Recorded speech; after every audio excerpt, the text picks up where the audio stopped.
Hello everyone. ఈరోజు నేను బెండకాయ మజ్జిగ పులుసు చేస్తున్నాను. బెండకాయతో చాలా వెరైటీసే చేస్తాం, బట్ బెండకాయ మజ్జిగ పులుసు ఎంతమందికి తెలుసు కామెంట్ చేయండి. అలాగే రెసిపీ చూసేయండి. ఫస్ట్ నేను ఇక్కడ బెండకాయలు కడిగి పీసెస్గా కట్ చేస్తున్నాను. ఒక్కొక్క పీస్ 2 ఇంచెస్ ఉండేలాగా కట్ చేసుకోవాలి. తర్వాత కడాయిలోకి ఆయిల్ వేసి బెండకాయ ముక్కలు లైట్గా ఫ్రై చేసుకోవాలి. తర్వాత ఒక గిన్నెలోకి సాల్ట్, కారం, ధనియా పౌడర్ వేసి పక్కన పెట్టుకోవాలి. ఈలోపు బెండకాయలు చూద్దాం. ఇలాగ ఫ్రై అయ్యాక ఆల్రెడీ సాల్ట్, కారం మిక్స్ చేసుకున్న గిన్నెలో వేసుకుని బెండకాయ ముక్కలకి బాగా పట్టించాలి. తర్వాత అదే కడాయిలోకి ఇంకొంచెం ఆయిల్, జీలకర్ర, ఆనియన్స్, కరివేపాకు, పచ్చిమిర్చి వేసి మగ్గించుకోవాలి. ఆనియన్స్ కొంచెం మగ్గిన తర్వాత సాల్ట్, పసుపు వేసుకోవాలి. తర్వాత ఆల్రెడీ చిలికి పెట్టుకున్న పెరుగు వేసి తాలింపులోకి పెరుగు మంచిగా మిక్స్ అయ్యేలాగా కలిపి తర్వాత బెండకాయ ముక్కలు కూడా వేసి మంచిగా మిక్స్ చేసుకుంటే బెండకాయ మజ్జిగ పులుసు రెడీ అవుతుంది.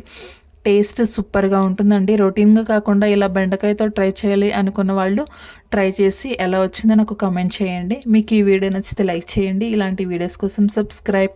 Thank you. బాయ్.